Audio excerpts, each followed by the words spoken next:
What's going on, y'all? What's going on? Coming to y'all tonight. I think it's been about 4 or 5 days. Good to see you all. I wasn't gonna come today, but I think I was so overcome with rage. I think I see fit that I stopped by just to talk for a second. So it is good to see y'all, and I'm coming tonight to talk about something that happened to me today that really it triggered me. Now, I handled it better than I have in all of my years, but it still triggered me. And what happened is I had a meeting with a group of business individuals, and we were having a discussion, and I was asked a question. And when I stated my opinion, somebody that I haven't even met formally yet felt the need to not only judge my perspective, but to tell me what he thinks that perspective's truth is in front of all these people. 5 or 6 people in here. So y'all know, I'm like, who the fuck? What the fuck you think this is? That's my energy, and I'm ready to go. I'm with it. I'm with the shits. I feel like when you become a professional in any specific area, it's your duty to stand up for yourself when you know you are absolutely correct. You have to speak your own truth loudly, in every environment, not just some. In every single environment that you encounter, you always stick up for yourself, especially your true self. And I found myself almost engaging in a back and forth, and I realized it wasn't necessary because this can't be my fault. I'm introducing myself to you all through my understanding and my personal philosophies in regards to a particular topic, and you're trying to tell me I'm wrong. I know I'm right. I know I am. That's why we're all here, to collaborate, and I realized in that moment I was proud of myself, because sometimes we don't stand up for ourselves in all areas of our life, and sometimes it's not because you don't want to, it's because you don't know the proper way to. There is an etiquette to standing up for yourself, to where you're letting them know, I don't want to, but I will. You make the choice. And it's always a right and wrong way to do that. It always is. And I was proud of myself today that I didn't stoop down to that level at all, because y'all, I swear to God, I was there. I was with it. I have the data to support my thesis. I have real world experiences to back up my claims. And I realized that was my ego being triggered, and there was not a need for me to articulate or to prove my point to anybody, because this is just a clear misunderstanding, and I'm going to allow it to trigger me. No matter how confrontational this other person's his actions were, I'm fully confident that no harm can come to me from this individual.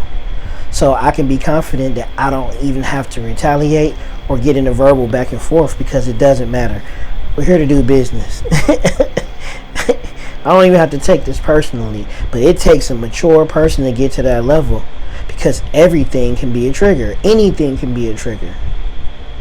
And I thought to myself, I had to write. I was so mad that I had to write. It's like I wasn't in that moment. I knew I didn't need to, but that feeling, that energy, that fight or flight energy was definitely there, and I had to figure out how to either let it out or transmute it. So I started writing, and I just started asking myself questions, trying to actually talk myself into a different place.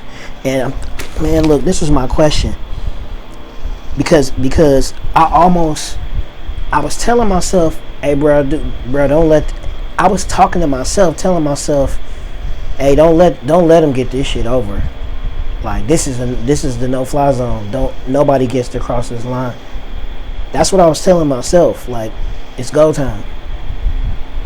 And I stopped, and I think, in the question that I wrote on this paper, when I stopped and I thought to myself, when did you stop trusting yourself? When did you stop trusting yourself? When did you stop trusting yourself? Because I felt like that's a situation that hasn't happened to me in so long. I was out of practice, and it's like, damn, when did you stop trusting yourself? You know, it's not one of them moments. You need to chill. My ego was too much in control of that moment, almost, is what I'm saying. I was too close to doing the wrong thing. Maybe not in the physical, but in my mental, I was almost there. You know, so I still have some growing up to do. But the question I asked myself, when did you stop trusting yourself? And I remember reading this article this week, man. It was called Emotional Castration. Emotional castration. And it happens to people at a really early age in their life after some form of significant act or behavior. And it's basically premised around men are taught that your truth makes people uncomfortable. And then the women were taught that your feelings make you irrational, right? Now, of course, all of this is subjective, and it's basically ingrained in your subconscious on some kind of level, whether you know it or not, whether it was intended or not, right? But that's what it's called. It's called emotional castration, and it's about remember, women are told their feelings make them irrational, and men are taught that their truth makes people uncomfortable. So that's basically men don't cry, and women, how can I frame that? And women have to control their emotions so they don't affect other people, right? But there's limits to that, and we were, a lot of us weren't taught that, especially us 80s babies, 60s, 70s. I think about it, the 50s too. We all crazy. But emotional castration, man, and it puts you into a state where you cut off the way you feel. You cut off yourself from your intuition on when something is right or wrong or for you, because you want to be accepted. You just want to be able to go through this moment without all the judgment and rigmarole that come with dealing with people and having a difference in opinion or standing in your own truth. Like, it can be taxing sometimes, living, doing your own thing, but it's always worth it. But it's so many people that don't have the strength to do that, so they call it emotional castration. It's the moment where your soul, it usually roars with energy and vibrance and ambition, and then it gets submitted down to a whisper. So your soul is whispering now because you don't have the confidence to stand in your own truth, because you just want to be accepted by any and everybody. Emotional castration. And this person that was talking to me in this meeting, it could have been one of those moments to where I could have been emotionally castrated, and I could have been put in a place to where I feel like I always have to say the right thing in front of the right people, and I don't get to have my own opinion on nothing. Fuck that. You ain't got to agree with me. I don't need it. I'm not for everybody. And you got to be okay with that. And you also simultaneously have to know that also comes with consequences. So there are going to be opportunities I'm going to be cut off from because I'm not willing to dumb myself down to fit into this situation. It's not that big of a deal to me. Or it's not worth the trade-off. But emotional castration is a real thing, man. If you look at your people, your friends, your foes, your cousins, people you work with, your enemies, you'll notice, man, that a lot of our behaviors, specifically negative, are because of emotional castrations that were put on us as kids, to where we can't express either how we feel or what we think, because it won't be accepted. So we say we remain stagnant and we never learn. The idea never evolves. It can't go anywhere or do anything because it's just dormant from no movement, no exercise, no growth. It needs to be critiqued and criticized and feedbacked and molded.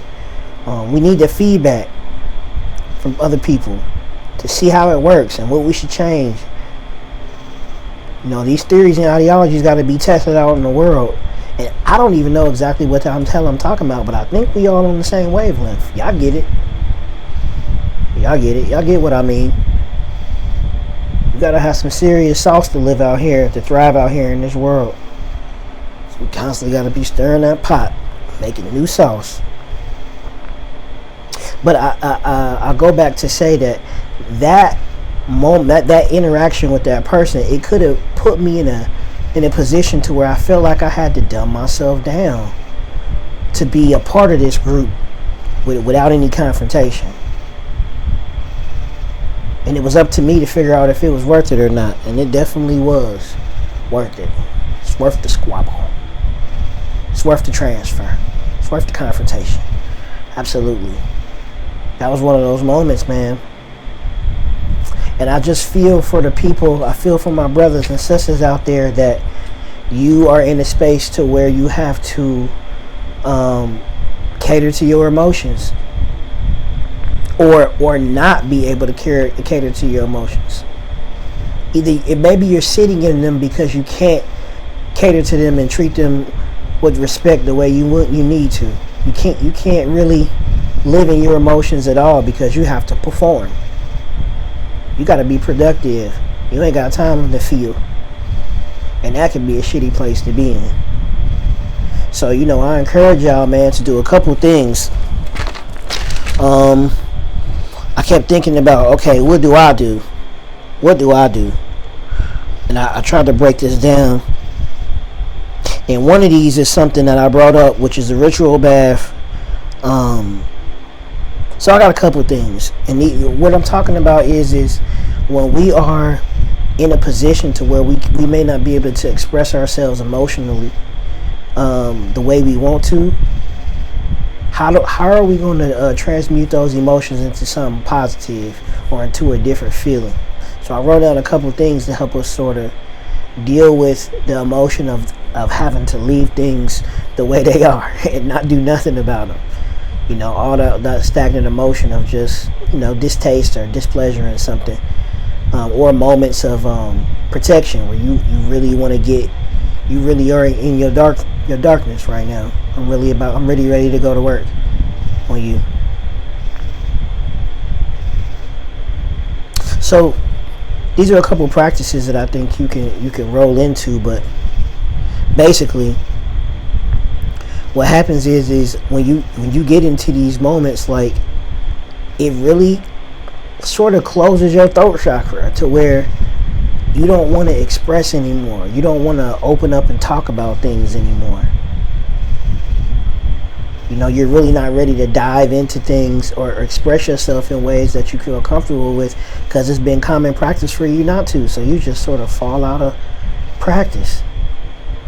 And then you realize one day you've been neglecting yourself. It's people out there like that. So, you really have to make sure that your inner voice thoughts is clean and positive, and you are really, really treating yourself with some respect and standing up for yourself when you need to, and being confident that no matter what happens, it's going to work out for your greatest good. But this has to be done. You got to stand up for yourself and your mentality and your philosophies and your spirit. Like, you a good-natured person. You can have thoughts and feel a certain way and act a certain way, as long as it makes sense to you, as long as you've done the work to make sure it's not hurting anybody else. But again, like I was saying, open up that throat chakra and don't allow yourself to be dimmed down vocally. That could do a lot of damage on you emotionally.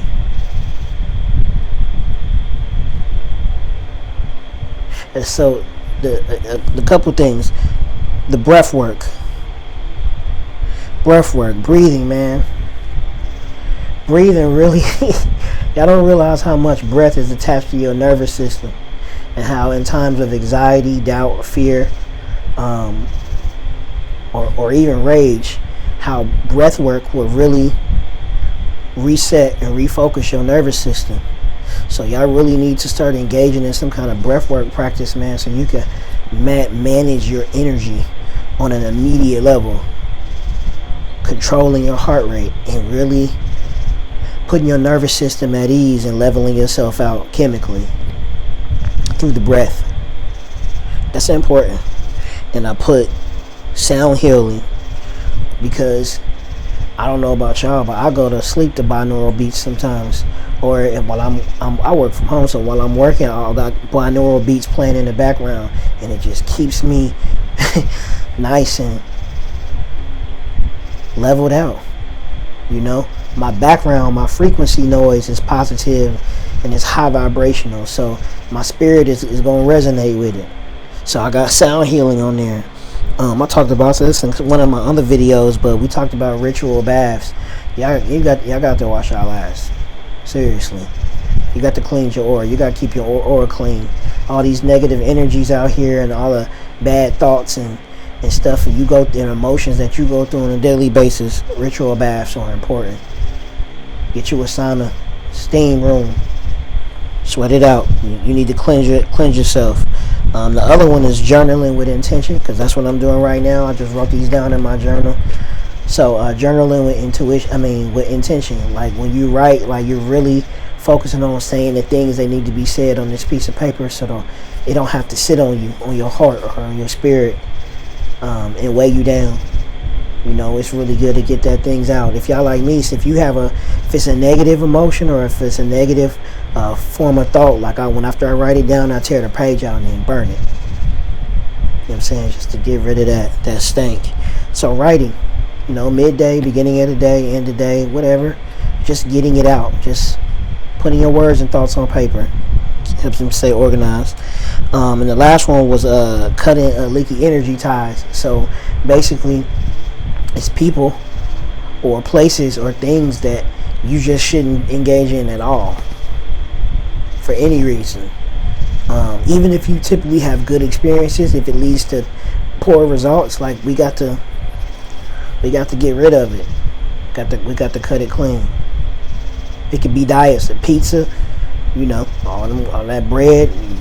You get inflamed. Like I don't know what happens to people when they eat bread, but people weird nowadays. So you know, whatever it is, whatever is either toxic to your mind, body, or spirit, you got to stay completely away from it. No matter how good it feels temporarily in the moment. People, places, and things. Get rid of it. Cut all ties. And that's 1, 2, 3, 4, 5. That's 5 different strategies that you can use to transmit this emotion, man, of just not being able to fully. I'm saying live in your own truth, but be your real person at all times, in all situations, because some environments are more sensitive than others. So you can't always shine like you want to. So you have to be able to control your emotions. Not being able to be yourself could be an emotional thing. Not being able to express and shine and dim your own light in certain situations and not speak up and not have a confrontation and be polite and courteous when you want it to be nasty. You know, that does all take a toll on you. So these are just 5 ways that we can sort of combat that. Because a lot of times the job has to be done. These are things you have to, give grace to. And it's up to you to transmute that energy you got into something positive for yourself.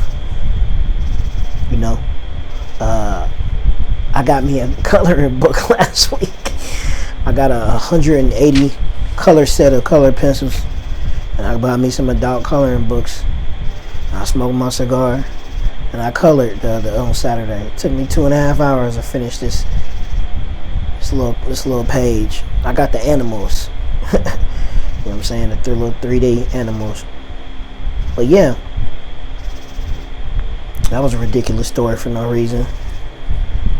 It's okay. I still got a coloring book. I be needing to chill out sometimes and disconnect from TV and sometimes learning and books and just anything. Just let my mind chill for a little bit, and I colored. put some Coltrane on and color. So you know, you have to do the work. You specifically, person watching this, listening, you got to do the work. So we got to actually like go through the steps to like make sure we nice and clean, character wise, morally, ethically. Got to make sure you clean. So those are 5 steps. I'll see y'all tomorrow. I know I done repeated myself probably 2 or 3 times, but like I said, I'm reading out of my notebook tonight, so it wasn't perfect, but at least I got the message through. And I will see y'all soon.